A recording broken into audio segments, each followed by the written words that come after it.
Bueno, pues el propósito de esta charla es hacer una breve exposición, pero también una reivindicación frente a sus impugnadores de la cultura española desde el punto de vista de la tradición humanística, centrándome sobre todo en el periodo que considero clave para la definición y la personalidad de la nación española, que es los denominados siglos de oro, siglos XVI y XVII. He dedicado varios libros a analizar este periodo, autores o aspectos de este periodo, pero lo que aquí voy a decir creo que tiene más directa relación con lo que comenté en un libro que publiqué en el año 2010, que se titula La Humanitas Hispana. Esta es la portada, tiene como subtítulo Sobre el humanismo literario en los siglos de oro. Como se puede ver, elegí para la portada esta imagen central de la rendición de Breda de Velázquez, este episodio que sucedió en el año 1625, que Velázquez pintó 10 años después y que representa perfectamente lo que es la dignidad humana y el respeto por el vencido que manifestó el general español Spínola con Justino de Nassau, y que tiene que ver con lo que luego se comenta en el libro acerca de esos rasgos de Humanitas Hispana. Lo que en este libro trataba de analizar era la singularidad que adquiría en España esa tradición humanística que, por un lado, venía, como se sabe, de la fuente clásica grecolatina, por otro lado, de la tradición judío-cristiana, y que ambas confluyen constituyendo lo que es la sustancia espiritual y cultural de Occidente, ¿no? Ese humanismo español, como veremos, en realidad puede parecer heterodoxo en las formas, puede parecer, y de hecho lo es, por su presentación no en latín, sino en la lengua, lo que se denominaba la lengua vulgar, en castellano, y por la canalización de ese humanismo a través del arte y de la literatura, fundamentalmente, ¿no? Pero en cuanto a sus contenidos, creo que es absoluta y genuinamente, profundamente humanístico en los elementos, además, claves de esta tradición. En primer lugar, la idea de la igualdad esencial y básica de todos los seres humanos, al margen de su origen social, su raza, su religión. En este sentido se puede decir que el humanismo español o la Humanitas Hispana es radicalmente antirracista, antixenófoba. En segundo lugar, resaltando esa conciencia absoluta y permanente que se tiene sobre la simultánea miseria y grandeza en el ser humano, como dos caras de la misma moneda. Eso es otro rasgo muy típico de la Humanitas Hispana, ¿no?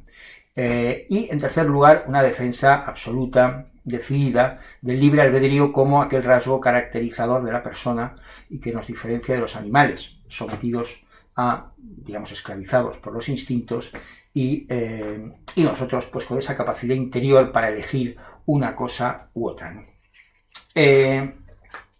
Pero antes de entrar ya en materia, creo que sería conveniente enfrentarnos con esas tópicas impugnaciones que han recaído sobre la cultura y la tradición española, también sobre su renacimiento, sobre su humanismo, es decir, enfrentarnos a lo que se ha dado en llamar la leyenda negra antiespañola.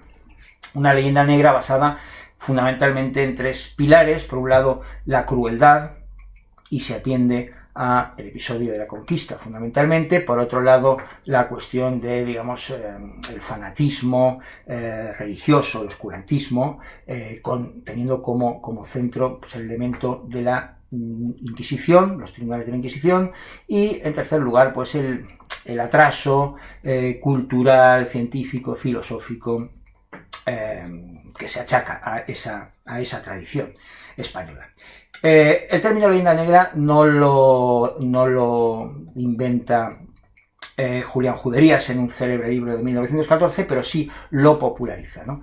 En este libro, Julián Juderías señala la existencia de esta leyenda como baldón de la cultura española y trata de reivindicar esa cultura y quitar ese baldón.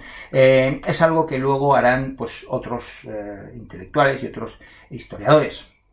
españoles, incluso poniendo el término en el propio título de los libros, leyenda negra, ¿no? Recuerda, por ejemplo, pues el libro finales del siglo pasado, el libro de Ricardo García Cárcel, a principios de este siglo, el libro de Josep Pérez, muy recientemente el libro de María Elvira Rocabarea, en fin, etcétera. Pero lo que es cierto es que desde hace ya muchas décadas los historiadores españoles y extranjeros, pues digamos de más prestigio, ya se habían quitado, ¿no?, esa losa, ya veían la cultura española desde otro prisma, desde luego mucho menos negro, mucho más positivo, y para ellos, pues digamos, la leyenda negra no contaba ya. Pero sin embargo, lo que es muy curioso es precisamente que esa interpretación negativa sobre la cultura española y sobre la historia de España, pues sigue absolutamente vigente, ¿no?, entre el, digamos, el semi-analfabetismo ideologizado, ¿no?,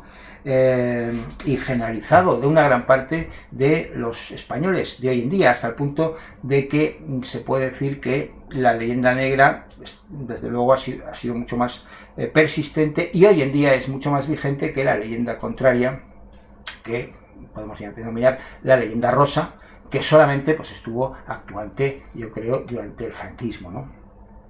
Ver por qué ha sucedido esto, pues sería en fin, una reflexión de muy largo recorrido, pero yo creo que gran parte de la responsabilidad de esta situación la tuvieron de entrada pues el pensamiento de los afrancesados españoles del siglo XVIII y luego las secuelas que hubo en el siglo XIX. Y estoy pensando fundamentalmente en el krausismo como una doctrina venida de Alemania, pero que en España cobró mucho auge fundamentalmente a partir de Giner de los Ríos, que es el creador, como se sabe, de la Institución Libre de Enseñanza, que tuvo muchísima influencia pedagógica en los intelectuales españoles de finales del siglo pasado y finales del XIX y primer tercio del siglo XX, y que en realidad pues arrastraba pues todas esas simplificaciones y descalificaciones gruesas y visión ideológica que se tenía de la cultura y la tradición española. Pero en realidad Giner de los Ríos demuestra otro de los elementos claves y clásicos de esta leyenda negra, que es una leyenda que se inicia precisamente por la autocrítica de los propios españoles. Se inicia ya en el siglo XVI. Hay tres nombres que, bueno, pues son dos de ellos más conocidos, el otro menos, pero que, bueno, pues son claves, ¿no?, en el comienzo de esta leyenda negra. Los tres españoles, ¿no? El primero de ellos, por supuesto, es el fraile dominico, Fray Bartolomé de las Casas, con esa crítica feroz que hace a la conquista española y esa defensa acérrima del indio, del indígena, en la obra de la relación de la brevísima destrucción de las Indias, ¿no? El segundo autor es Antonio Pérez, que fue también del siglo XVI, los tres autores que vamos a comentar. Fue el secretario de Felipe II, él era aragonés, cayó en desgracia porque se le acusó, con razón, se le acusó de alta traición, huyó primero a Aragón, desde donde él era, y después ya huyó a Europa, se puso al servicio de la corona francesa y de la corona inglesa, y entonces alimentó a la especie que formó parte de la leyenda negra del fanatismo, digamos, tiránico de la corona española representada por Felipe II.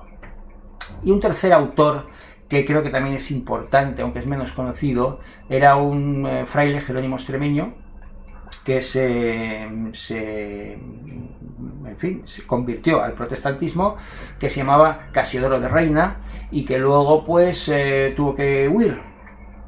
Como consecuencia de su conversión, pues tuvo que huir a Europa, y en Alemania escribió el primer tratado contra la Inquisición española. Habría que decir que Inquisición, pues tribunales de Inquisición había en toda Europa, y eran, como se ha demostrado después fehacientemente con los datos, pues causaron muchas más víctimas mortales que la Inquisición española. Sin embargo, sobre la Inquisición española, sobre la que ha recaído, digamos, toda esta leyenda, ¿no? Como parte de la leyenda negra, que fue desde luego un tribunal duro desde el punto de vista dogmático y en cuestiones de dogma, pero pues, básicamente justo, ¿no? Como se ha demostrado, justo de acuerdo con sus presupuestos. Bueno, evidentemente estos testimonios autocríticos españoles fueron aprovechados por los enemigos políticos y religiosos de la corona española, Francia, Inglaterra, Guillermo de Orange en los Países Bajos y en general por todo el protestantismo que bélicamente pues estaba oponiéndose, ¿no?, a la España católica. Esta leyenda llega al siglo XVIII ya como un verdadero tópico ilustrado. Hay un artículo, en fin, muy significativo en la Encyclopédie Méthodique, que era una enciclopedia, digamos, que era secuela de la enciclopedia francesa, un artículo sobre España, escrito por Masson de Morvilliers, donde hablaba de la historia de España, la cultura española, etc. Y terminaba, pues, haciéndose esta pregunta: ¿qué doit-on à l'Espagne? ¿Qué le debemos a España? ¿Qué debe Europa a España? Y la conclusión era que absolutamente nada. Claro, nos quedamos hoy un poco perplejos porque, claro, bueno, aunque fuera pues simplemente haber servido España de tapón para la islamización a partir del siglo VIII, desde el siglo VIII, para la islamización de toda Europa, haber evitado eso, o, en fin, toda la labor de toda la introducción de la cultura grecolatina y cristiana en todo un continente como América, por no hablar de el derecho internacional, ya comentaremos luego algo de esto, o, en fin, por nombres de Cervantes, Velázquez, Calderón, etcétera, ¿no? Bueno, pues no se le había dado, no había dado nada, ¿no?, España a Europa. Esta visión negativa continúa entre los historiadores del siglo XIX, aunque ya con unos elementos o matices distintos, porque, pues bueno, ya había un cierto amor o una cierta curiosidad, ¿no?, que no era simplemente, pues, digamos, destructiva o negativa frente a esa idea de España, ¿no? Como ejemplo de estos historiadores, pues podemos mencionar a William Prescott, ¿no?, Estados Unidos. Tiene una obra célebre que es La historia de los reyes católicos, y pertenece a la primera generación, por cierto, de hispanistas norteamericanos, ¿no?, la de Washington Irving o la de George Ticknor, que es el que escribe la primera historia de la literatura española, propiamente tal. Bueno, pero para el asunto que estamos comentando, creo que hay, desde el punto de vista filológico, pues hay una polémica muy interesante a principios del siglo XX, en los años 20 del siglo XX, entre los filólogos y romanistas o hispanistas alemanes. Víctor Klemperer, que era romanista, escribe en los años 20 pues un libro sobre el Renacimiento español, y en ese libro dice, un libro breve, pero la tesis era que España había tenido formas, pero no había tenido espíritu renacentista, porque el espíritu todavía era un espíritu medievalizante, retardatario, etc. Van a reaccionar contra esta idea precisamente la primera gran generación de hispanistas alemanes, que ya eran gente muy formada, y eran gente pues ya que tenía pues una visión muy sólida del asunto, ¿no? Me estoy refiriendo a Ludwig Fandel, Karl Vossler, Helmut Hartfeld, pero no solamente los hispanistas alemanes, sino también hispanistas, pues por ejemplo, británicos. Hay un libro publicado en el año 1930 del británico Aubrey Bell, que se titula Notas sobre el Renacimiento Español, que en este sentido es muy interesante, ¿no? Es una reivindicación de la cultura española y del Renacimiento español sobre las bases, como todos los hispanistas que he mencionado también antes, de la figura del gran Marcelino Menéndez Pelayo, pero bueno, con unas opiniones que venían de fuera y que de alguna manera pues resultaban, como parecían, ¿no?, como más objetivas y más dignas de consideración, ¿no?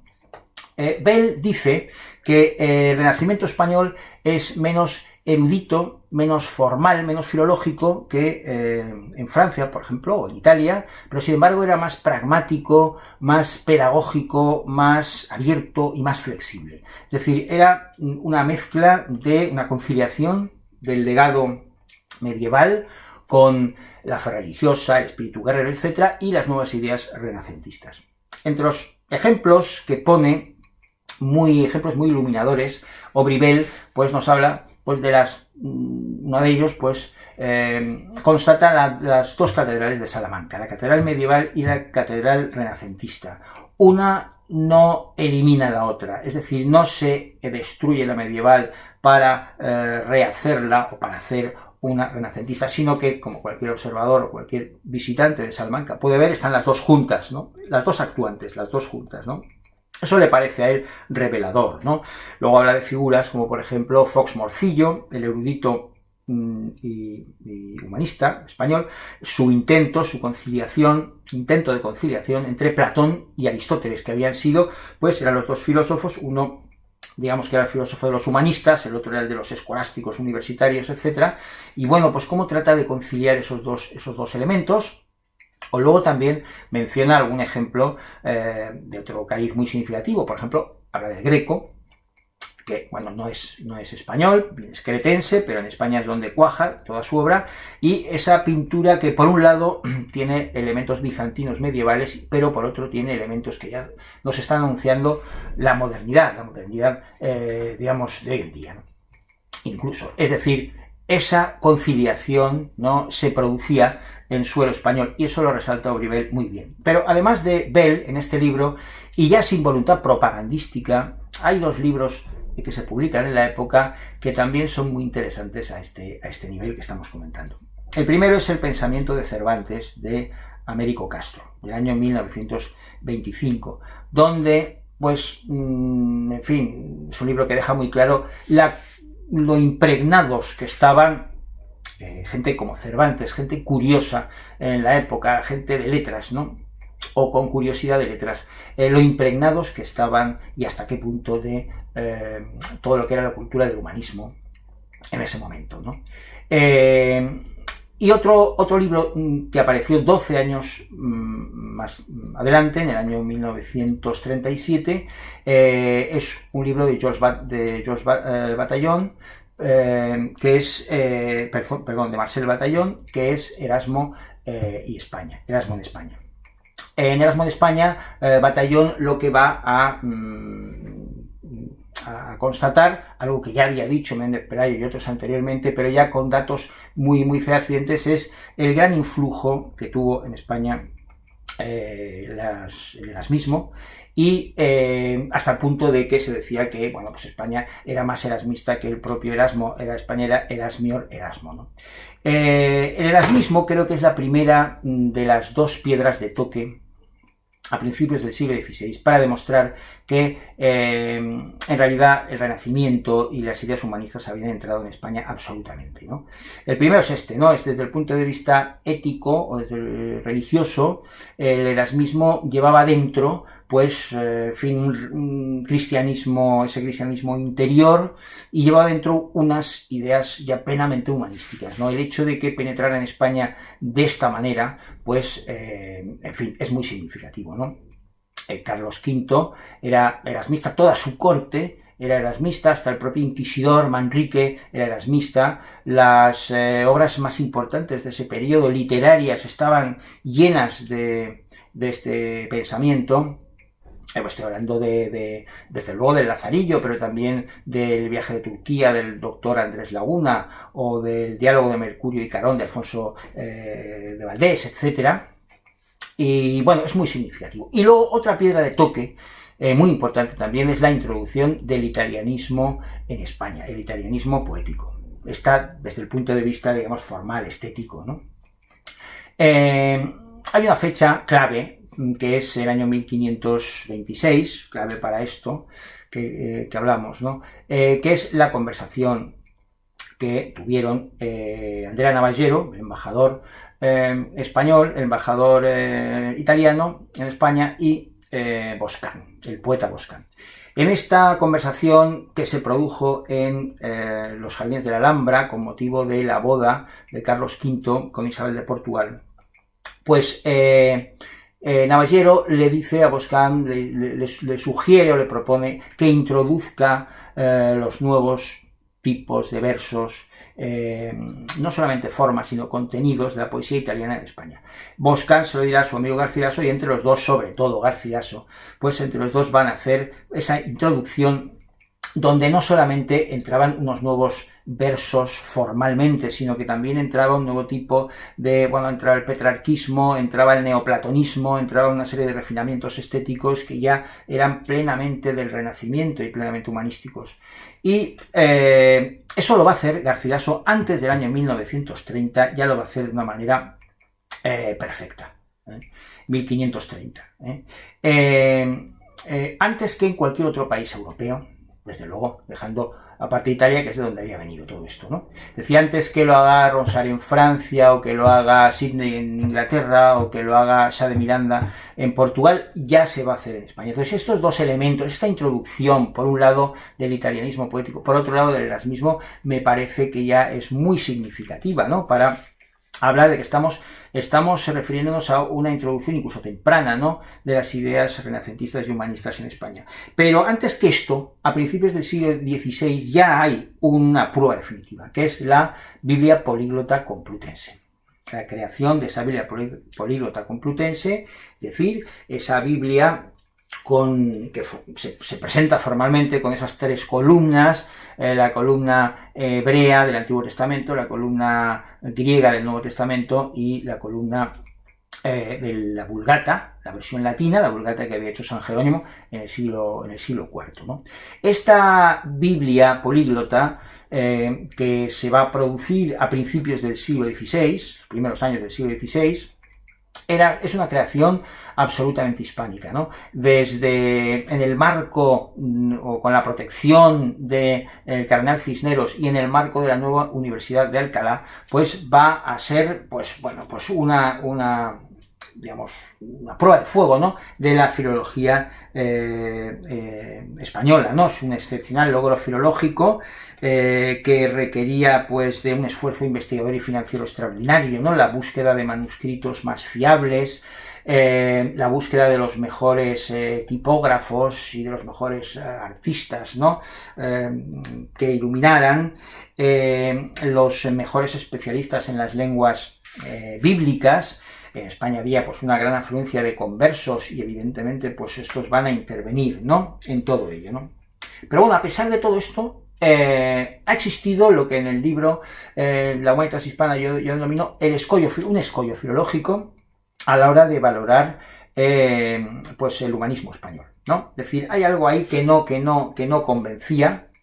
Creo que en parte, pues, hay una obra muy importante, La cultura del Renacimiento en Italia, del año 1870, de Jacob Burckhardt, que es responsable de este escollo, ¿no?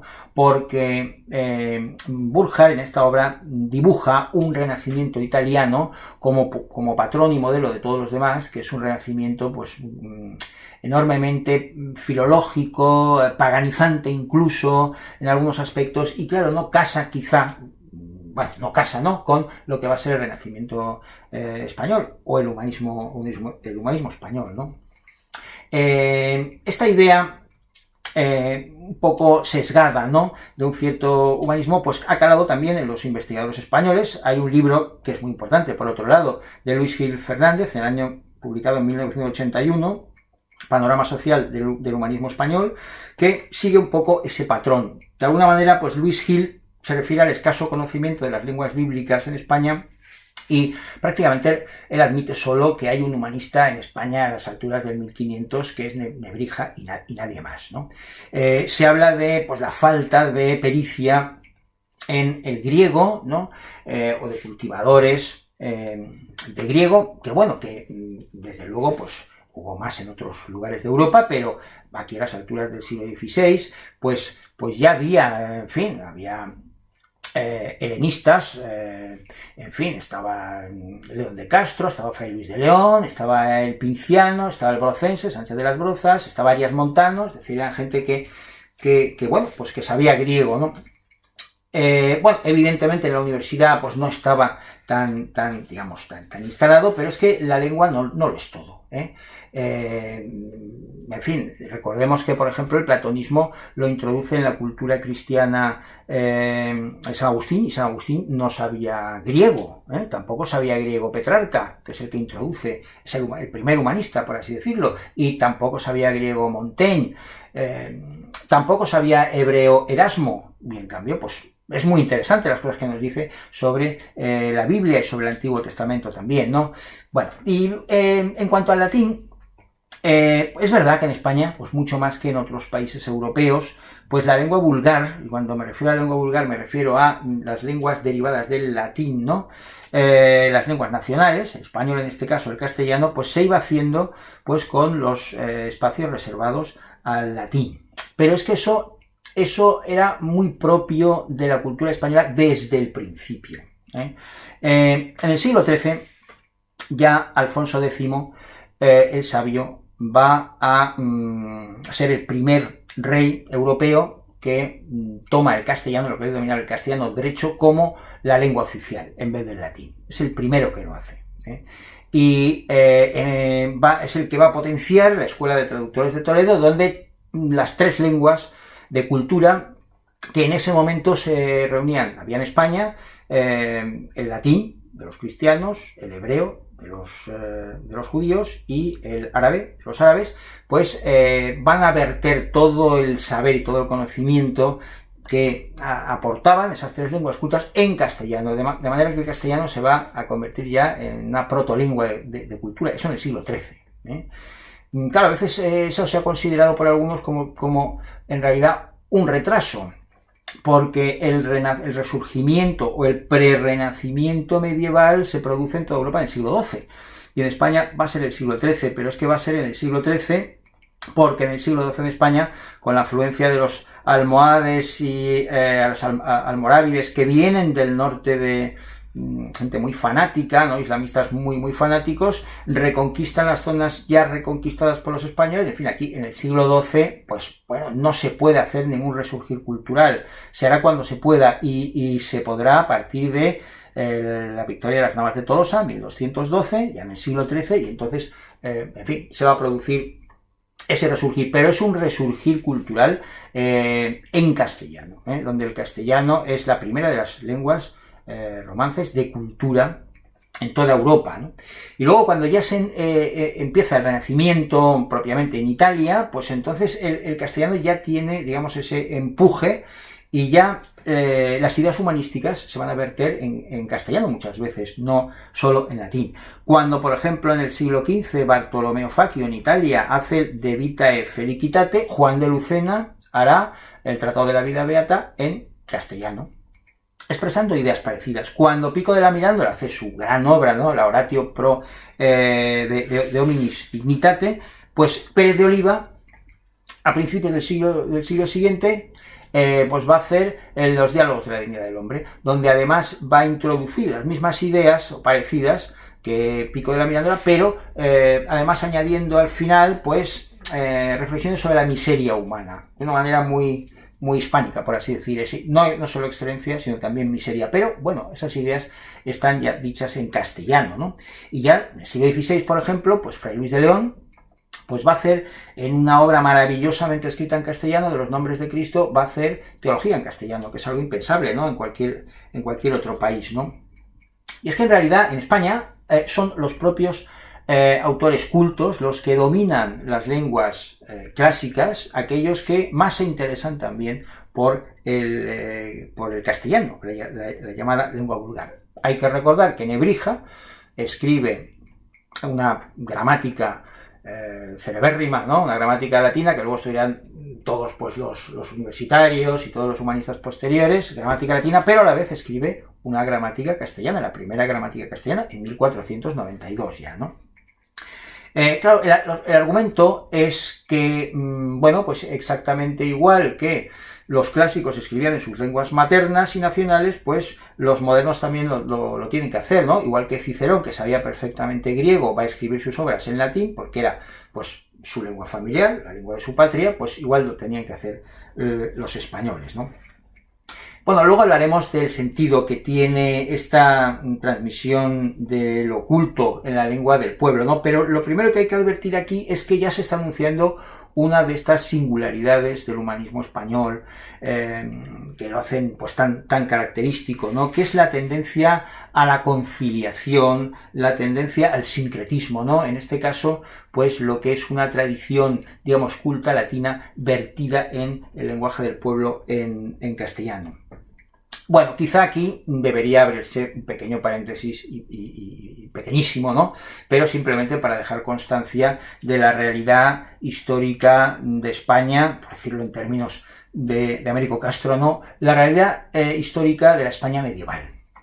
La España medieval, la riqueza que tiene la España medieval, su literatura, por ejemplo, pues es la riqueza, digamos, del mestizaje que no se da en ningún otro lugar de Europa. Es decir, en España hay tres razas o religiones o culturas y lenguas, desde luego, los judíos, los cristianos, los musulmanes, muchas veces en conflicto, pero otras veces, digamos, en alianza o en armonía, en cualquier caso en contacto, ¿no? Y eso le va a dar una riqueza extraordinaria y que puede, digamos, apuntar, ¿no? Como explicación a este humanismo, digamos, de conciliación que estamos comentando, ¿no? Como una de las singularidades del humanismo español. Bueno, habría que decir que el humanismo renacentista ya es una conciliación, ya se produce una conciliación en el Renacimiento entre la pietas cristiana y la sabiduría pagana, ¿no? O entre los elementos formales estéticos clásicos y los elementos éticos y espirituales, digamos, cristianos, ¿no? O judio-cristianos, ¿no?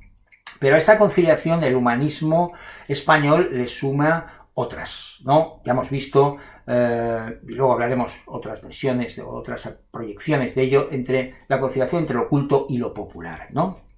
En fin, la lengua del pueblo como transmisora de elementos, digamos, clásicos, ¿no? Que no son populares. Pero otra conciliación que se da en el Renacimiento español, en el humanismo español, es lo antiguo y lo moderno, ya hemos comentado, lo antiguo medieval no desaparece por completo ante lo moderno renacentista, ¿no? Pero también tradición e innovación. Por hablar de ceñirnos a la literatura, ¿no? La tradición se mantiene en España en el Renacimiento, pues los versos tradicionales, los octosílabos, los versos, digamos, pares, ¿no? De la tradición popular, y también se introducen a la vez las innovaciones de la métrica italiana, con los versos impares, 7, 11, las nuevas formas, etcétera, italiana, el soneto, en fin, ¿no? Todo está presente, ¿no? Una cosa no excluye la otra, o nacional frente a extranjero. Por seguir con la literatura, pues en España se introducen elementos extranjeros, como en los otros países europeos, en los géneros narrativos, que vienen de Francia, vienen de Italia, la novela de caballerías, pero también la novela pastoril, la novela bizantina, la novela sentimental, son géneros de fuera, se introducen en España, pero es que España también va a producir géneros autóctonos, géneros nacionales. Ahí tenemos la novela picaresca, la novela morisca, ¿no? Es decir, que los dos elementos están presentes. Y luego hay, pues, algunas conciliaciones que me parecen típicamente hispánicas, como, por ejemplo, la de armas y letras, ¿no? Es decir, como un ideal humano, ¿no? La vida activa y la vida contemplativa representada por esos dos símbolos, ¿no? O esos dos conceptos, armas, letras, ¿no? En España se dio, probablemente por la Reconquista, ¿no? Durante tantos años, luego las guerras de conquista, se dio esta fusión como un ideal, ¿no? Armas y letras.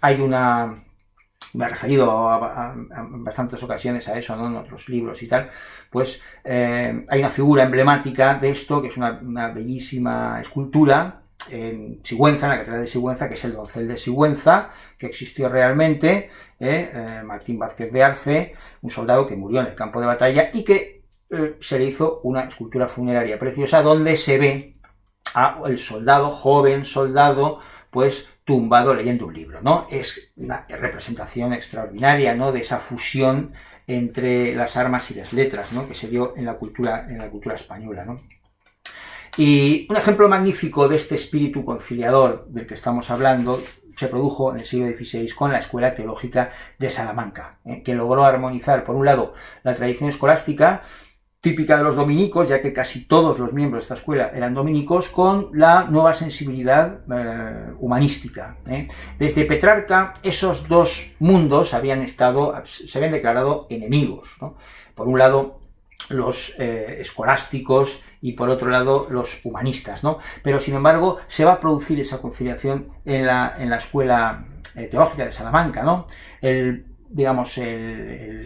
padre de ella es Francisco de Vitoria, este dominico, ¿no? Que usaba un latín elegante, que se opone al nominalismo vacío de los escolásticos con la misma fuerza con la que lo podía hacer un humanista, ¿no? Y sus discípulos igual, por ejemplo, Melchor Cano, pues criticaba la inanidad de muchas de las cuestiones planteadas por la lógica escolástica, criticaba su bárbaro lenguaje, igual que hacían los humanistas, criticaba el seguimiento servil de los escolásticos hacia Aristóteles. Bueno, hay, en ese sentido, sí que me parece curioso, me parece interesante, hay una carta que le escribe Erasmo a Alfonso de Valdés, un erasmista español, secretario de Carlos V, que bueno, le dice la suerte que tiene él en España porque tiene que lidiar con este tipo de teólogos, ¿no? Que son los teólogos como los que hemos mencionado de la Escuela de Salamanca, y no con esos teólogos arrojados en sus dogmas, en sus barbarismos escolásticos y tal, con los que tiene que lidiar él por Europa, ¿no? Pero bueno, este carácter humanista y pragmático, útil, ¿no? para la sociedad de la Escuela Teológica de Salamanca, pues se va a manifestar ejemplarmente pues, en el suceso de la conquista americana, ¿no?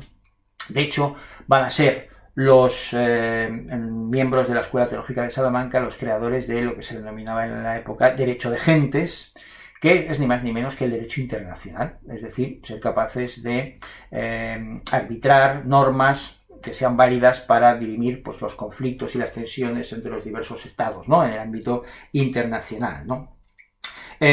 Francisco de Vitoria se va a rebelar contra Aristóteles para afirmar que no existen hombres destinados por naturaleza a la esclavitud, y se va a apoyar precisamente en autores humanistas, o los autores típicos, bueno, preferidos de los humanistas, en Séneca, en Cicerón, por supuesto también en la patrística, para insistir en la igualdad esencial y natural de todos los seres humanos, ¿no? El padre Vitoria arguía que la presencia española en América no podía ser un hecho ni un derecho natural de conquista, sino que tenía que obedecer a títulos jurídicos legítimos, ¿no? El derecho a la libre circulación, el derecho a la propagación de la fe, el derecho a la protección de los indios ya convertidos. En fin, el caso es que esta reflexión va a provocar en los intelectuales españoles pues una especie de examen de conciencia colectivo y, por qué no decirlo, una mala conciencia, ¿no? Esto es muy significativo porque en realidad esta reflexión no se va a producir en ninguna de las colonizaciones posteriores, ni la francesa ni la inglesa, ¿no? Que además no van a hacer ningún tipo de mestizaje o de criollismo, por decirlo ya con la palabra, con los pueblos indígenas en absoluto, sino que se va a mantener una radical separación, como se iba a hacer pues desde muy tempranamente ya pues la colonización española. Porque el otro pues es un semejante, ¿no? Y ya desde el principio tenemos autores totalmente formados que vienen a España con una formación, pues bueno, ya adquirida allí. Ahí tenemos el caso del Inca Garcilaso, ¿no? Ejemplo de ese mestizaje que va a ser, lo común, ¿no? Lo habitual, ¿no? Hay que tener en cuenta la temprana implantación cultural que se produce, ¿no? en tierras americanas, ¿no? Las universidades muy tempranamente, ¿no? Los hospitales, las redes de caminos, etcétera, ¿no? Carlos V, y esto es un ejemplo, pues, bueno, se ha repetido mucho, pero es muy significativo. En Valladolid del año 1550, pues, favorece un encuentro entre las posturas, digamos, opuestas, ¿no? Entre las Casas, Bartolomé de las Casas, que hemos mencionado, y Juan Ginés de Sepúlveda, que es un erudito de la época que mantiene, pues, el derecho de conquista tradicional, digamos, de Aristóteles, ¿no? Este tipo de tesis. Para aclarar, ¿no?, las cuestiones. Hay que decir que Carlos V no se mostró neutral, porque impidió que publicara en forma de libro sus tesis Juan Ginés de Sepúlveda, y en cambio permitió que lo hiciera Fray Bartolomé de las Casas, que publica, pues, la brevísima relación de la destrucción de las Indias, donde, por cierto, pues va a justificar los sacrificios humanos en su defensa absoluta del indio, ¿no?, idealizada, ¿no?, del indio, pues va a justificar los sacrificios humanos, desde luego, como erradas prácticas, pero religiosas, y por lo tanto hasta cierto punto comprensibles, y también va a defender, recordemos, el tráfico negrero, ¿no?, para sustituir, digamos, la explotación sobre los indios, pues, por ese tráfico de esclavos negros, ¿no? El caso es que en esta tesitura, pues, de conflicto, pues va a proclamar Carlos V que se detengan las labores de conquista hasta que no se resuelva el caso. Evidentemente, pues esto es, en fin, esto era imposible, ¿no?, con todas las encomiendas ya funcionando y tal. Bueno, era imposible, pero eso por lo menos indica, pues, bueno, queda salvo, digamos, el honor de el humanismo intelectual español, ¿no?, este tipo de reflexión, este tipo de mala conciencia, que al fin y al cabo, pues, tuvo elementos, como el derecho internacional, ¿no?, tuvo elementos, pues, positivos, ¿no?, en esta reflexión. Por otro lado, la actuación de la Escuela Teológica de Salamanca, pues, indica claramente otra de las singularidades, ¿no?, del humanismo español, que es esa vocación pragmática. Es decir, hay que hacer reflexiones enraizadas con la realidad, reflexiones que sirvan para algo, ¿no? Todo el humanismo español, pues, tiene ese cariz, ¿no? Luis Vives, en el libro De Ánima, pues ya lo decía Dilthey, ¿no?, cómo bueno, pues favorece ya, pues, una visión de la psicología descriptiva, analítica, que luego será muy tenida en cuenta por los psicólogos posteriores, ¿no? O como en el libro Examen de Ingenios para las Ciencias, Huarte de San Juan, pues va a favorecer lo que es el desarrollo de las visiones pedagógicas o de la pedagogía posteriormente, o la importancia que tuvo en España, pues, digamos, la ciencia de la cartografía o la ciencia de la navegación, etc. Es decir, nunca ciencia teórica, pero sí ciencias prácticas, ciencias aplicadas, ¿no? Esta proyección pragmática, claro, llevaba implícita la idea de extender las ideas humanistas a la mayoría, ¿eh? Esto es un nuevo caso de conciliación, ¿no?, entre lo culto y lo popular, que es otro de los rasgos que decíamos, un rasgo del humanismo español, ¿no? Aubry, en el libro citado, ya hablaba del carácter popular del Renacimiento español, ¿no? Decía, y podemos decir lo mismo respecto al humanismo, ¿no?, español.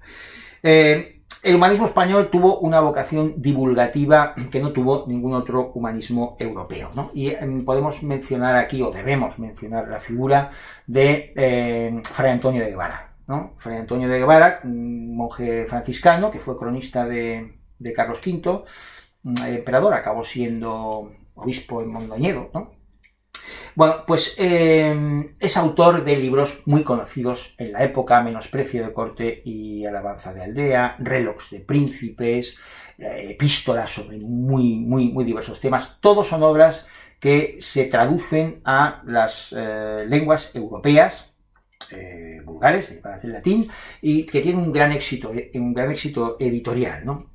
Sin embargo, es un autor que fue muy criticado por los humanistas eruditos, digamos, por los humanistas fetén, y con razón, porque en realidad, pues, introducía muchos elementos, citas falsas, elementos apócrifos, muchas invenciones, ¿no?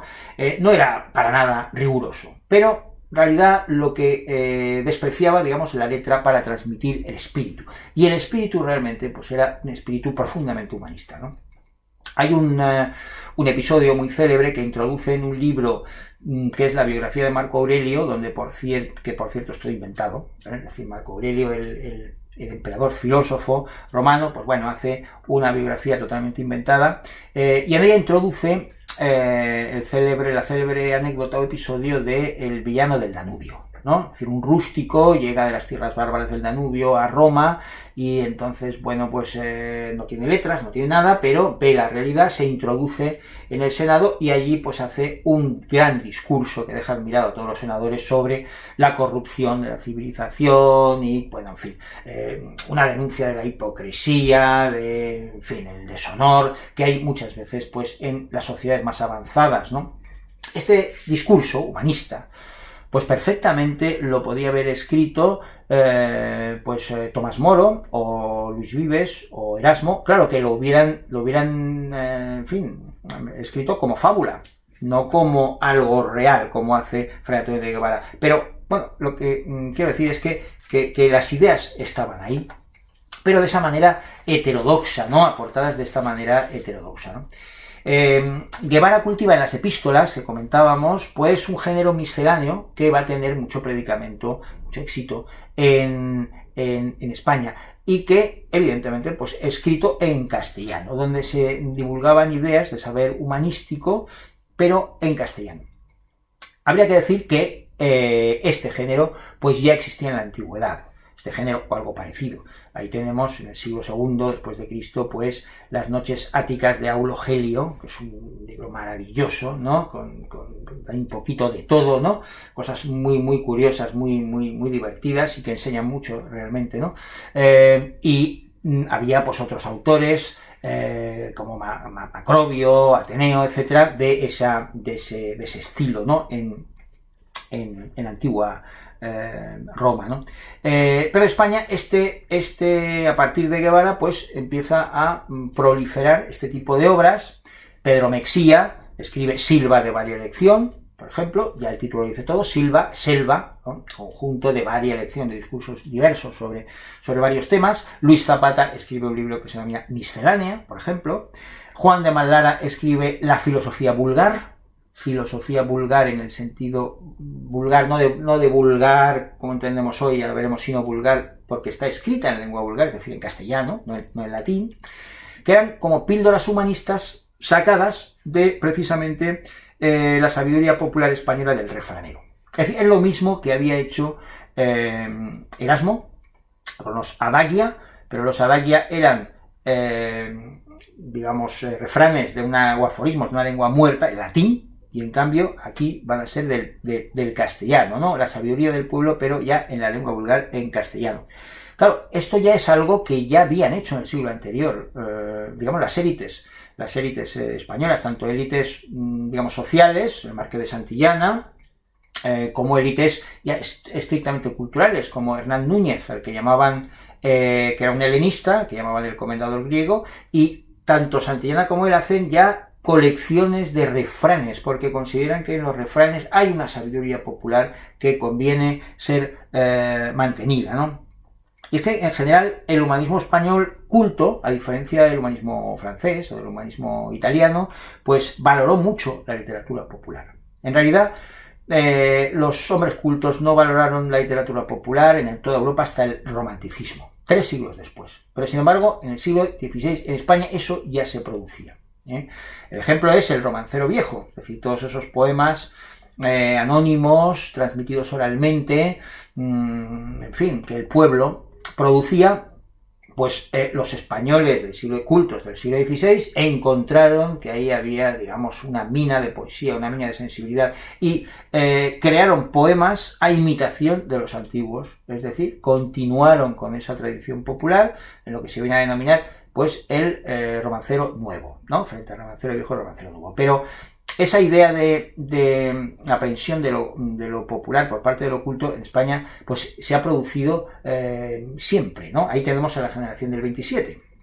Es una línea ininterrumpida, ¿no? La generación del 27, los poetas, más vanguardistas, García Lorca, Alberti, Gerardo Diego, están también pues cultivando los romances, ¿no? La poesía popular, ¿no? El romancero, ¿no?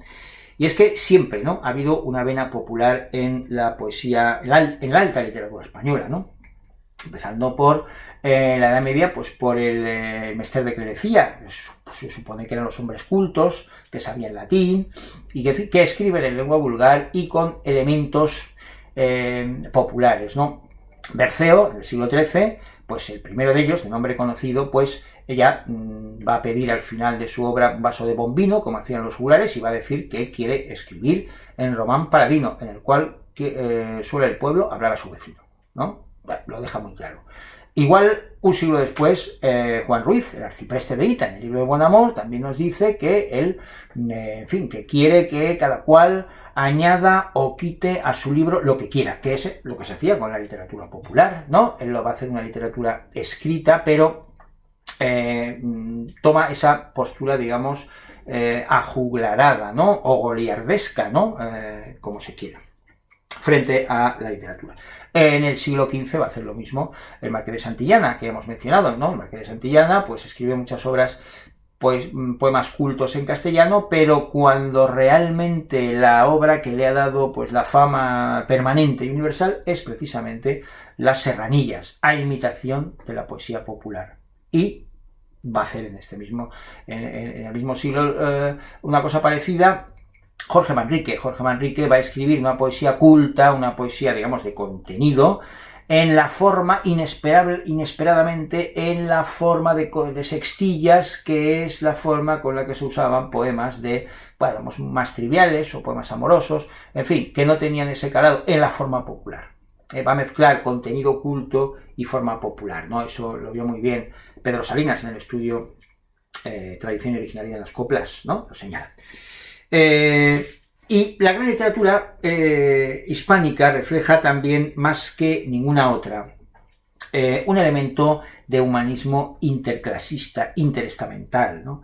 Que descansa en la conciencia, que decíamos antes, de igualdad esencial de todos los seres humanos, ¿no? Es la enseñanza que Calderón nos da a nivel alegórico, ¿no? En el gran teatro del mundo, ¿no? En el auto sacramental, donde todos desempeñan un papel en la sociedad con una serie de atributos que se supone que los distinguen. Está el rey, está el labrador, está el clérigo, está el mendigo, está el rico, está la hermosa, etc. Cada uno tiene sus atributos formales externos, pero al final todos se tienen que desprender de ellos, todos se quedan desnudos, todos son iguales, ¿no? Esa idea, pues, se mantiene en la literatura española, ¿no? Como un elemento humanístico, pues, singular, muy singular, ¿no? Ahí tenemos, por ejemplo, pues, ese tratado tercero, o capítulo tercero del Lazarillo, esas conversaciones de noche entre el miserable Lázaro y su amo, el hidalgo, tan pagado de su honor, de su apellido, pero que hablan, pues, en fin, de tú a tú, de igual a igual, por las noches, ¿no? Y, bueno, se comentan las cosas, ¿no? Y las penas que tienen, ¿no? O, que digamos, qué decir de Don Quijote y Sancho, Don Quijote y Sancho, en fin, viene a ser algo parecido, ¿no? Sancho es el analfabeto villano, y Don Quijote, pues bueno, pues es un caballero, ¿no? Un hidalgo que se considera o que se quiere elevar a caballero, ¿no? Pero en realidad, esa amistad que establecen, a pesar de todo esto, que los iguala, ¿no? Es maravillosa. Cuando Sancho se va a la ínsula Barataria y Don Quijote, pues, le escribe una carta para que se la lean, ya que Sancho no puede leer porque es analfabeto, ¿no? Esa carta de amigo precisamente termina de esta manera: tu amigo. Don Quijote, esa es la condición, ¿no?, que le reserva a Sancho, la de simplemente tu amigo, ¿no? Y qué decir de esa otra obra de Calderón, El alcalde de Zalamea, la relación que hay entre Pedro Crespo y Lope de Almeida, ¿no? Pedro Crespo, que es el labrador, y Lope de Almeida es el general noble, cómo se entienden, cómo se respetan mutuamente, ¿no? Aunque están en un conflicto, ¿no? Bueno, pues ese tipo de relaciones por debajo de los estamentos, de igualación absoluta y tal, pues yo creo que no se da en ningún otro lugar, en ninguna otra literatura, más que en la literatura española, ¿no?, a este nivel. Y luego, pues, recordemos, pues, el teatro interclasista, también español, el teatro popular español, que no tiene, a diferencia del teatro, por ejemplo, cortesano francés o del teatro academicista italiano, donde no hay, es un teatro para una clase determinada, pues no, aquí se produce ese elemento, ¿no?, de unión, de conciliación. Yo creo que hay una posible explicación a todo esto, ¿no?, y que tiene que ver, una vez más, con la Reconquista. Tantos siglos de unión en la oración y en la batalla, ¿no?, hombro con hombro, entre personas de distintos estamentos sociales, ¿no? En España, el noble con el plebeyo para defender la península o para reconquistar la península, yo creo que hizo mucho, ¿no?, de ese elemento, digamos, de unión por encima de los estamentos, que sin embargo, pues dejaba a los estamentos en sus momentos determinados, pues no cuestionaba, ¿no?, el estamentalismo, pero sí sabía que debajo de ese estamentalismo había una igualdad, ese estamentalismo que había que respetar, había una igualdad absoluta, ¿no?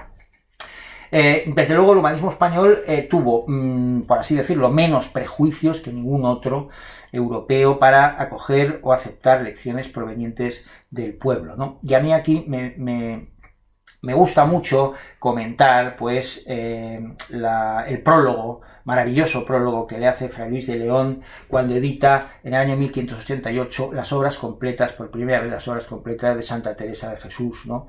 Un prólogo lleno de admiración, donde resalta, pues, la sabiduría de esa monja, que es una monja sin letras, ¿no?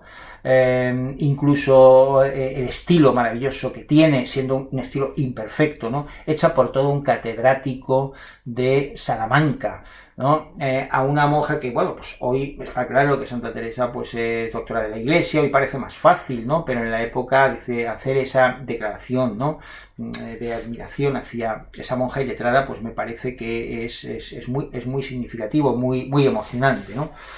Pero, bueno, no hay que perder de vista aquí la distinción que se hacía en la época entre popular y vulgar, ¿no?, en el sentido que hoy lo entendemos vulgar. Popular venía de populus, era, pues, todos los ciudadanos, y vulgar venía de vulgus, que era aquellos ciudadanos que, bueno, no tenían juicio propio, que no sabían, ¿no?, de las cosas que había que saber, ¿no?, los más crédulos, los más ignorantes, ¿no?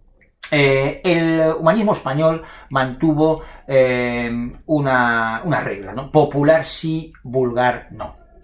Y ya digo, el vulgo es el que no tiene juicio propio, el que no quiere aprender, el que no sabe dónde están las cosas realmente admirables y sagradas de la vida, sea la ejemplaridad moral, o sea la poesía, o la pintura, ¿no?, o la música. Este rechazo al vulgo, pero no al pueblo, tiene un origen humanístico, un origen humanístico antiguo, ¿no? Es decir, ya es un rasgo humanista.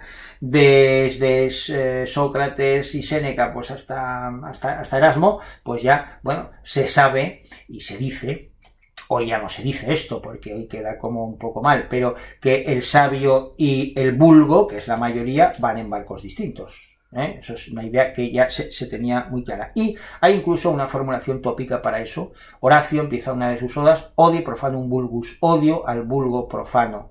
Y lo llama profano porque no sabe respetar aquello que es sagrado, en este caso la poesía, ¿no?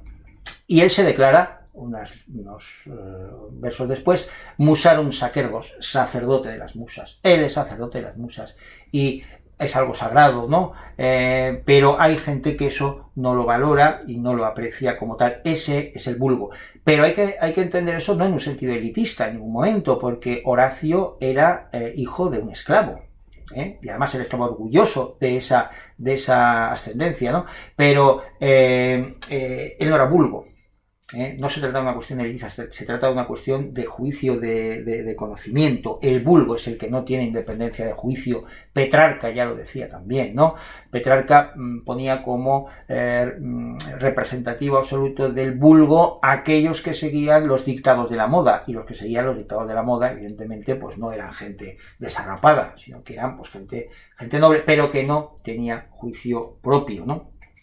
Y de hecho los escritores cultos españoles del siglo XVII, y esto es muy curioso, pues lanzan terribles invectivas al vulgo, y a veces en los prólogos de sus obras, de sus obras literarias, pues escriben dos prólogos. Un prólogo al vulgo, donde lo ponen pues a caer de un burro, ¿no? Se meten con él, lo agreden verbalmente, y otro al discreto lector, donde pues llevan a cabo la típica captatio benevolentia, donde, bueno, pues hay en fin, lo predisponen en su favor, ¿no? Y tal. Pero, en fin, distinguen claramente, ¿no? Entre esos dos elementos, ¿no? Y estoy pensando ahora, por ejemplo, el Guzmán de Alfarache, el prólogo, hace este doble prólogo.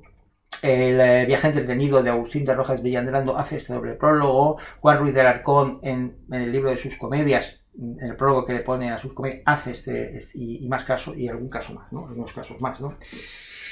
Bueno, como vemos, estamos haciendo constantes referencias a la literatura para hablar de la literatura de la época, para hablar del humanismo. Y es que ese es uno de los rasgos que ya hemos comentado, ¿no? La canalización del ideario humanista a través de la literatura en España, ¿no? De la literatura en castellano. Esto, bueno, no tiene nada que ver con el desapego que tenían los humanistas europeos por la literatura en lenguas vulgares, ¿no? Erasmo, por ejemplo, no le interesaba nada, ¿no? La literatura de ficción en lenguas vulgares, ¿no? Solo le interesaba la literatura latina. En cambio, los humanistas españoles es muy distinto, ¿no? Luis Vives y Juan de Valdés, por ejemplo, ambos, cada uno por un lado, tienen opiniones muy laudatorias sobre la Celestina. Les encantaba, ¿no? La Celestina, ¿no? Y esto es muy, muy revelador, ¿no? Porque en España la literatura, además, digamos, divulgó entre la masa el marco metafísico y el ideario ético del humanismo. Si uno leía a Garcilaso, o leía a Fray Luis de León, o a Francisco de Aldana, pues ahí estaba ya, ¿no? El neoplatonismo, la idea de las reminiscencias, el mundo de las ideas, etcétera, estaba ya ahí, claro, eso ya se transmitía. Si uno lee a Fray Antonio de Guevara, que decíamos antes, o a Fray Luis de Granada, o a Quevedo, pues está leyendo a Séneca, es decir, esa tradición estoica le llega, ¿no?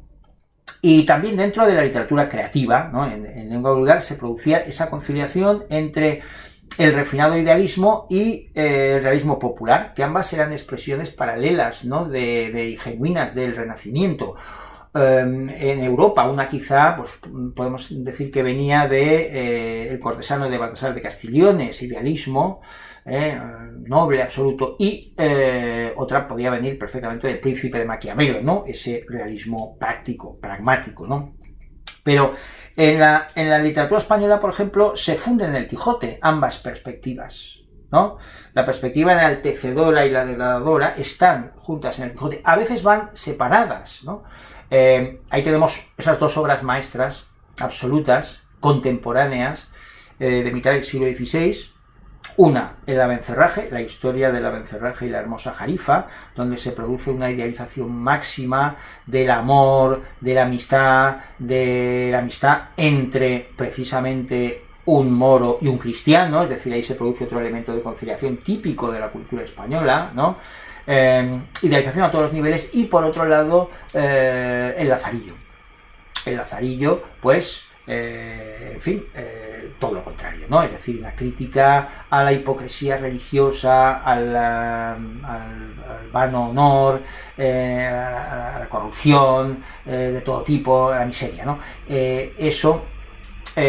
Bueno, pues eran dos mundos, ¿no? Pero en España estaban presentes ambos mundos, y lo que habría que decir es que podían estar presentes en la misma mente.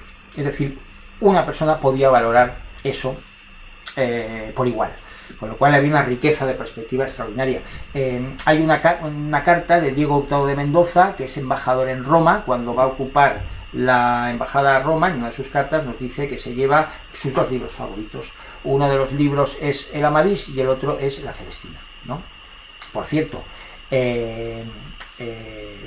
Hurtado de Mendoza, pues se ha dicho que podía, ¿no? Hay teorías que afirman que podía ser el autor de, porque él era también humanista, escritor, etcétera, el autor del Lazarillo de Tormes, ¿no? Pero bueno, el caso es que él llevaba esos dos libros que eran los que más le gustaban y que son visiones del mundo completamente distintas. Pero es que tenemos un autor que es de origen portugués, que escribe en castellano la continuación del Amadís, una de las continuaciones del Amadís, y una de las continuaciones de la Celestina, que es Feliciano da Silva. Es decir, la misma persona, se mete la cabeza, se mete, digamos, en la perspectiva una y otra, en ambas, ¿no? Bueno, o otro caso, ¿no? Francisco Delicado escribe la obra más, digamos, sexualmente procaz de la literatura española, la Dozana Andaluza, pero él es editor y defensor de novelas de caballerías, que precisamente es otra visión completamente distinta, ¿no? Es decir, que esa capacidad existía, ¿no? Como efecto de esa armonización o de esa conciliación que estamos comentando, pues, en la época, ¿no?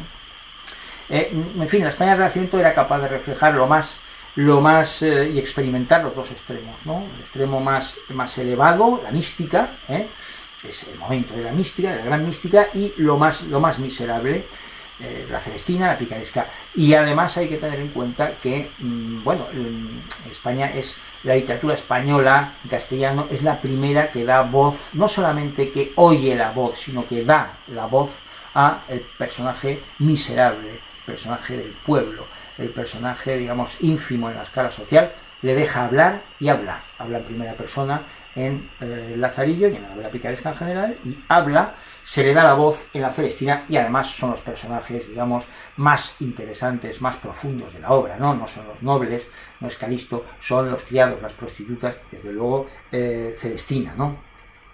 La literatura se hace eco sistemáticamente, ¿no?, de los principios básicos de la tradición humanista, y entre ellos esa condición antropológica del ser humano, que es a la vez miserable y excelso, ¿no?, a la vez miserable y digno, ¿no?, que es lo que, bueno, pues es la marca, ¿no?, la marca de su naturaleza humana, ¿no?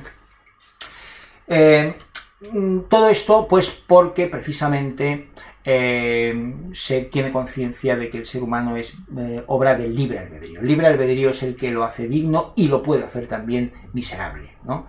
Y esa exaltación del libre albedrío es fundamental en el humanismo español y en la cultura literaria también de la época, ¿no? Pero no solo el libre albedrío, sino todo lo que el libre albedrío considerado radicalmente, todo lo que lleva aparejado, es decir, la responsabilidad personal, ética, fuerte, y la conciencia en la capacidad de perfeccionamiento moral de cada individuo, ¿no? Uno es libre para perfeccionarse, y ya que uno es libre, también uno es responsable absolutamente, ¿no?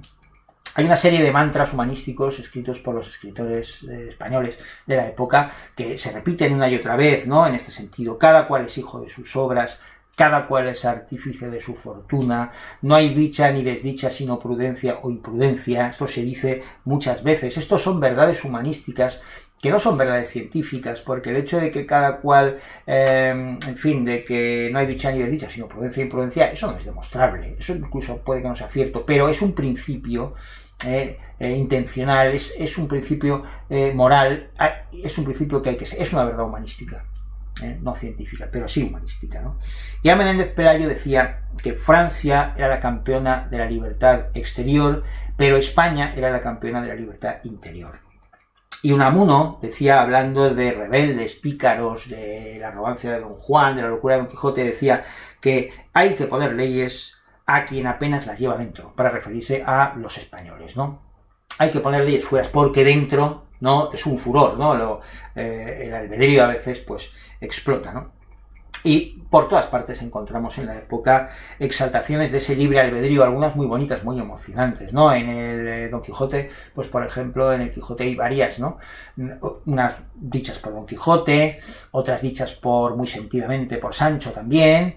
Recordemos la de la pastora Marcela, ¿no?, donde expresa su libertad, esa libertad interior, ¿no?, que le sale por todos los poros frente a los hombres, frente al amor y frente a todo, ¿no?, realmente.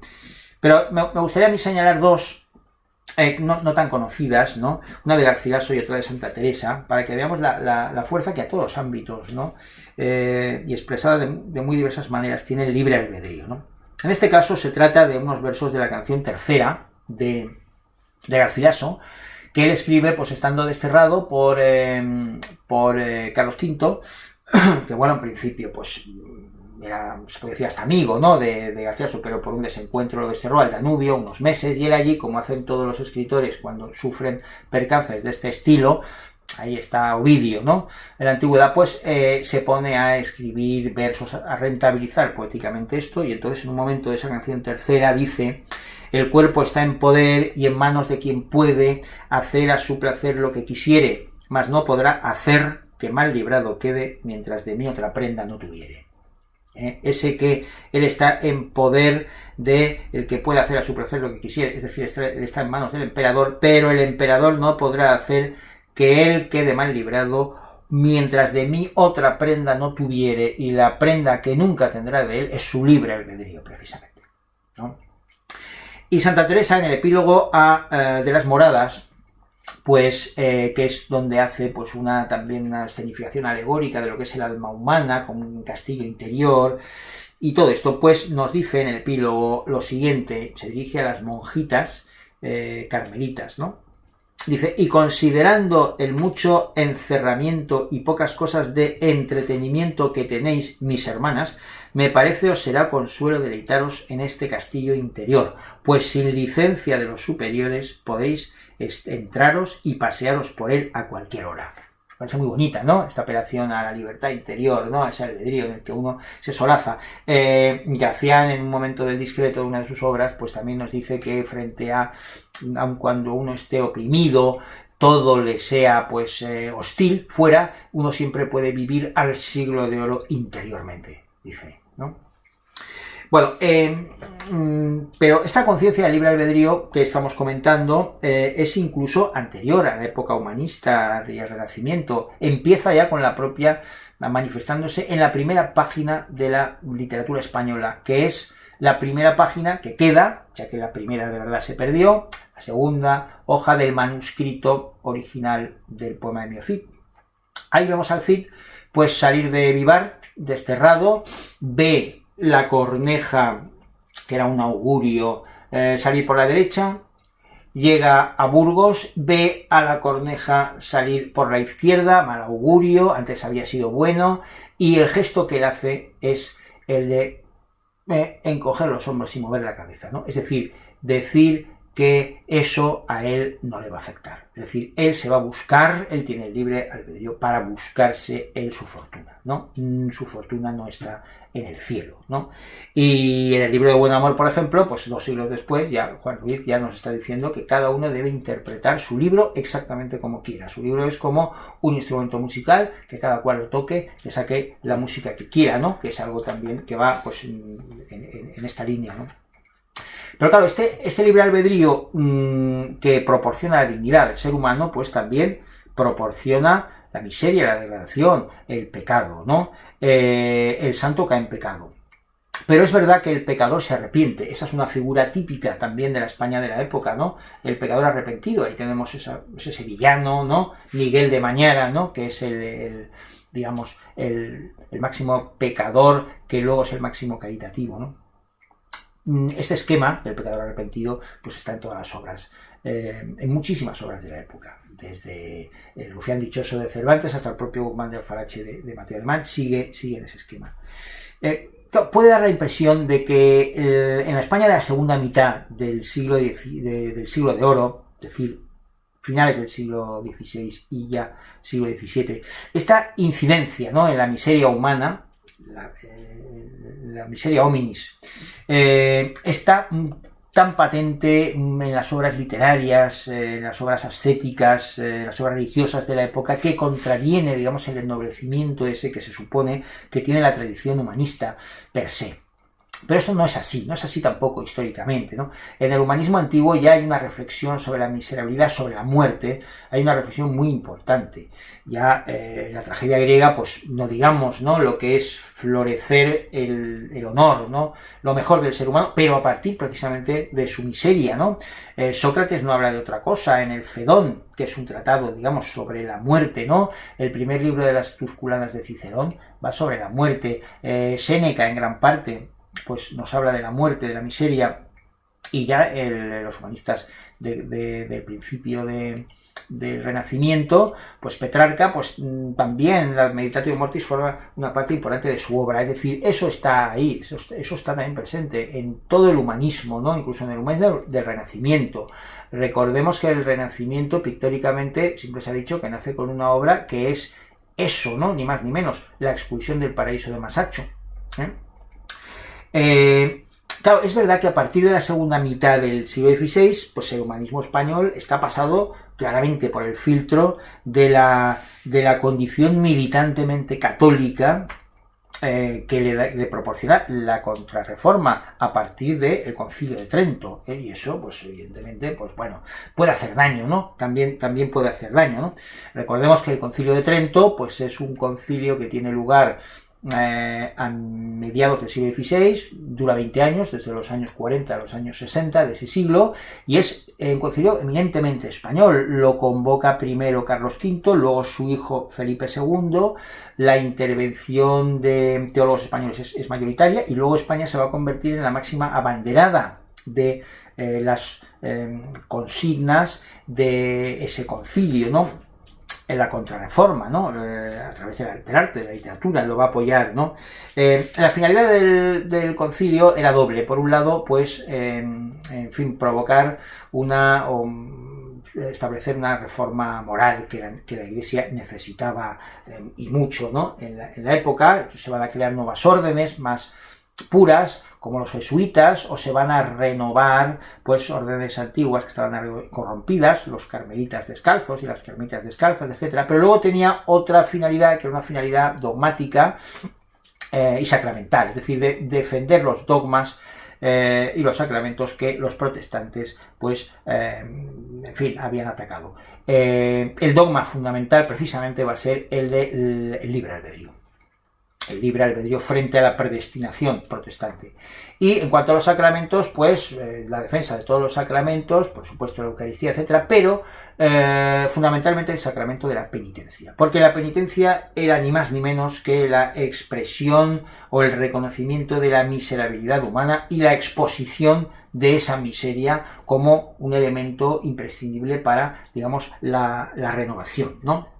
Es decir, que son elementos que están dentro de lo que estábamos comentando, ¿no? También, ¿no? Pero bueno, yo creo que habría que puntualizar que en contra de lo que a menudo se ha dicho, la Contrarreforma no es digamos, un movimiento letal para el humanismo español, sino que más bien es cierto, lo modaliza de una determinada manera, pero creo que deja intocada la esencia misma del humanismo, ¿no?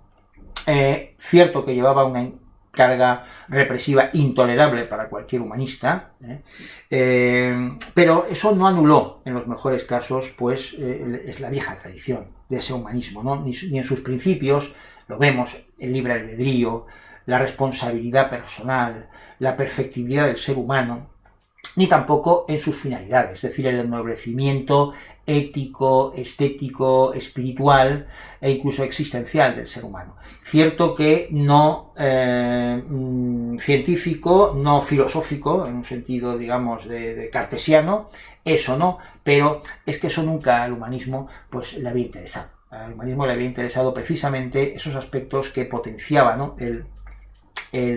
la Contrarreforma, ¿no? En fin, esta existencia de un contrarreformismo humanista en la España de la época, pues es lo que yo trataba en el libro de justificar, y me centraba al final del libro en tres autores, analizando aspectos de sus obras, autores que mantienen o que ofrecen diversas caras de un humanismo contrarreformista. El primer autor que analicé, pues era Cervantes, un humanismo muy espontáneo, muy natural, pero muy hondo, muy profundo. El segundo caso que analizaba era Quevedo, un humanismo más letrado, más erudito. Y el tercer caso era Baltasar Gracián, que es un humanismo que yo definía como programático, ¿no? Y es, creo, la mejor demostración, Baltasar Gracián, de ese humanismo contrarreformista, de la existencia de ese humanismo contrarreformista. Y con esto vamos a terminar en poco tiempo, ¿no?, la charla. Bueno, Gracián es un jesuita que nace en el año 1601, muere en 1658, pertenece a la última generación de autores literarios barrocos, a la generación de Calderón, y además es el autor de la última obra maestra del barroco español, porque es el Criticón en los años 50, en 3 partes, porque lo que Calderón escribirá a partir de mitad de siglo pues ya no son sus obras maestras, que las ha escrito antes, ¿no? Se puede considerar que el Criticón es la última obra maestra del barroco español y del siglo de oro, y es de Gracián. En Gracián se puede considerar sin duda ninguna como uno de los 10 grandes de los siglos de oro en España, ¿no?, del siglo XVI y XVII. Su obra es una obra total. Toca todos los elementos que eran importantes para, digamos, la formación humanística, ¿no? Empieza con una serie de tratados, digamos, pragmáticos para el éxito social, con algunos toques, digamos, morales, pero fundamentalmente sociales, digamos, es pues un plano existencial, el héroe, el político, el discreto y el oráculo manual, que va a reducir en forma aforística pues toda la enseñanza de los tratados anteriores. Pasa a un estadio ya estético, escribiendo un tratado conceptista, que es la agudeza y arte de ingenio. El conceptismo, que él practica además como escritor, es el estilo característico de la época, y es más que un estilo, ¿no?, porque representa, esto lo he comentado, lo he tratado en otros libros o trabajos, representa perfectamente la razón analógica del pensamiento tradicional frente a la razón analítica cartesiana, que en ese momento pues estaba empezando ya a triunfar, ¿no?, en toda Europa. Por lo tanto, es una reflexión que no es simplemente estética, sino que va más allá. Pero bueno, la tercera etapa sería, digamos, la etapa moral, donde escribe pues el Criticón, que es una novela alegórica de carácter moral, de perfeccionamiento del ser humano, que va a dividir en 3 etapas y se va a publicar en 3 partes, ¿no? Es una obra muy exigente desde el punto de vista del lector, pero que creo que cualquier lector que pueda con ella debería leerla, ¿no?, porque es una verdadera obra maestra, ¿no? Y luego termina con un tratado religioso, el plano religioso, un tratado religioso que denomina el Comulgatorio, sobre la comunión frecuente. Bueno, todas las obras en un estilo muy barroco, en un estilo muy conceptista, muy artificioso, genial, por otro lado. Pero entonces, como estamos viendo, es una perfecta y completa paideia, es decir, está ocupándose de todos los elementos, digamos, de formación que el humanismo pues exigía. Por lo tanto, es un programa de formación integral, y desde mi punto de vista creo que es la última paideia propiamente humanística, ¿no?, del viejo humanismo. Y para terminar, vamos a ver algunos elementos característicos de esta paideia, que también son característicos del humanismo español, y veremos cómo es así. En primer lugar, la idea de la formación como algo lento y progresivo. No algo que tenga que ver con títulos, sino algo que tiene que ver con, y es una metáfora muy de la tradición, de esta tradición, con la digestión, algo digestivo, y por lo tanto algo que culmina, que no acaba de terminar nunca, es decir, que se puede decir que culmina en la vejez, ¿no? El Criticón viene a ser pues un camino de perfeccionamiento que va pasando por la juventud, la edad adulta y la vejez, y es un camino de progresión moral, ¿no? Y en el último realce del discreto, una de las obras de su primera etapa, se llama precisamente Culta repartición de la vida de un discreto, y de forma metafórica pues dice que la vida, el sabio divide su vida en 3 partes. La primera conversa con los muertos, es decir, lee, se forma leyendo. En la segunda conversa con los vivos, es decir, viaja. Y en la tercera conversa consigo mismo, es decir, reflexiona y en su caso ya crea, ¿no? Está ya preparado para todo ello.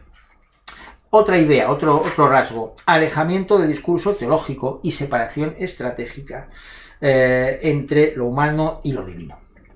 El Criticón tiene 3 partes, como decíamos. La primera parte tiene 13 crisis, o él llama crisis, capítulos, la segunda otros 13 y la tercera 12.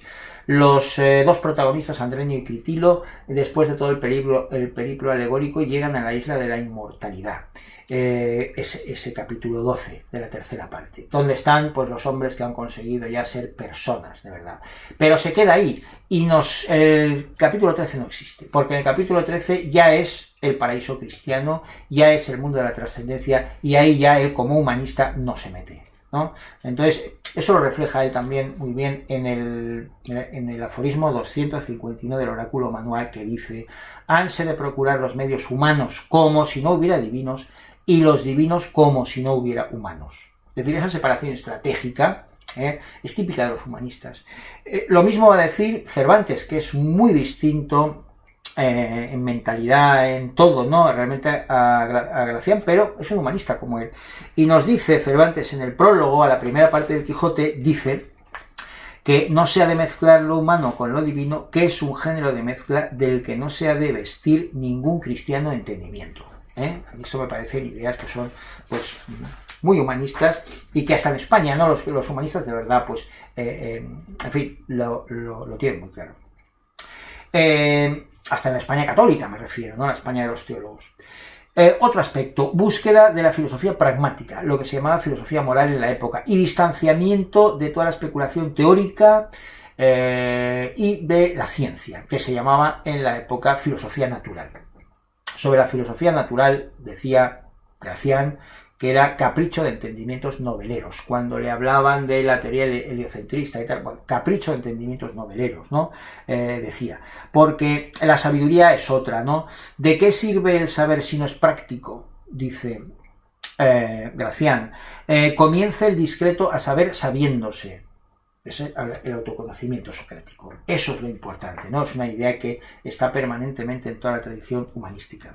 Otro rasgo, defensa absoluta del libre albedrío, ya lo hemos visto, y de sus implicaciones, ¿no? Ese reforzamiento del libre albedrío, esa idea, está en todas sus obras de distintas maneras. En el Criticón, por ejemplo, aparecen a veces de forma narrativa. Hay una alegoría, por ejemplo, que es una prisión donde están todos los que están sometidos, atados, ¿no? Con las cadenas de sus propios vicios. Nadie sale de esa cárcel, pero Andrenio y Critilo de repente ven uno que sale de esa fortaleza, pues libre. Y le preguntan, ¿cómo lo has hecho? ¿Cómo lo has conseguido? ¿No? Dice, bueno, pues nada, es muy fácil, queriendo.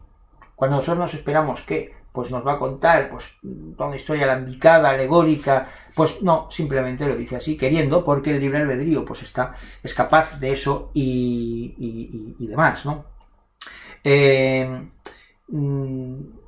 Otro rasgo, ¿no? Bueno, esto, en fin, hay momentos en donde la defensa del libre albedrío pues lleva, como hemos comentado antes, pues algunas expresiones muy contundentes, ¿no? No hay dicha ni desdicha, sino prudencia e imprudencia. Bueno, es una frase de Gracián, ¿no? Y bueno, pues parece que puede ser excesiva, pero como principio hay que mantenerlo hasta el final. Otro rasgo, creencia en la perfectibilidad del ser humano y en el artificio de la cultura para desarrollar su imperfecta naturaleza. Eso es otro rasgo, digamos, un antirrousseauianismo avant la lettre, que es muy humanista. El hombre natural ya no es posible, ya no existe. Luego entonces lo que hay es que revestirlo, como decía San Pablo, ¿no? Revestirse de Cristo, pues bueno, hay que revestirse de cultura, ¿no? Nace bárbaro el hombre, redímese de bestia cultivándose, son frases de Gracián, ¿no? Hace personas la cultura, y más cuanto mayor. Más persona, cuanto mayor cultura. Todo hombre sabe a tosco sin artificio, etc. Otro rasgo, otro elemento, defensa de la singularidad frente al vulgo. Al vulgo, Gracián, en una de sus alegorías del Criticón, lo mete directamente en un corral, ¿no? Y Gracián empieza diciendo al lector en la primera de sus obras, en el prólogo, qué singular te deseo. Así empieza la obra de Gracián. Qué singular te deseo, la singularidad, ¿no?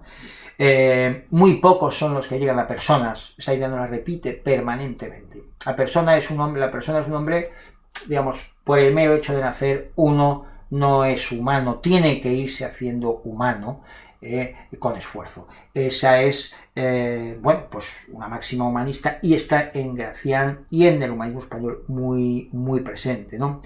Otro elemento, asunción de la filosofía estoica, del control y del autodominio, ¿no?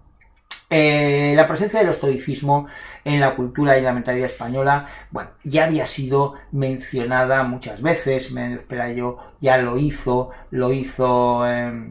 Ganivet al principio del Idearium español, hablando de Séneca, el cordobés, el hispano-romano, el gran estoico, el modelo, ¿no? Y la presencia de Séneca y del estoicismo es permanente en la cultura española. Ha quedado atestiguada para Gracián y para el Siglo de Oro, pues por un estudio que hizo Carl Alfred Blücher, que se llamaba Séneca en España, hasta qué punto eso es así. Pero en realidad, pues ya se había advertido, ¿no? No hay mayor señorío que el de sí mismo, dice Gracián, no ser de aquellos que viven por otros, es decir, dependiendo de otros, y de mil maneras estas ideas se repiten. Luego, relacionado con esto, la consideración de la sabiduría endurecedora del desengaño, como elemento homeopático fortalecedor en el humanismo español y fundamentalmente del barroco. Evidentemente había una raíz histórica que es la caída, digamos, del imperio, ¿no?, que provocaba pues ese desengaño generalizado. Y evidentemente que el desengaño tiene una raíz sentimentalmente o afectivamente, pues es algo duro, es algo negativo, ¿no? Pero tiene muchos elementos positivos y en ese sentido es un elemento endurecedor, ¿no?, en el sentido del estoicismo. Por ejemplo, epistemológicamente, pues nos libera del engaño, desengaño, ya no estamos engañados. Moralmente, pues es lo que nos alerta, digamos, sobre aquellas cosas que no son fiables y sobre lo que debemos hacer y lo que no debemos hacer, ¿no? Y desde luego, desde el punto de vista trascendente, pues también, ¿no? La inconsistencia de este mundo, en donde todo cae, todo te desengaña, frente a el otro mundo, o la trascendencia para los creyentes, ¿no? Pero, sin embargo, pues es una reflexión que hay que hacer. Y todas las obras maestras de la literatura española del siglo XVI, si nos fijamos, son producto o tienen como eje el desengaño.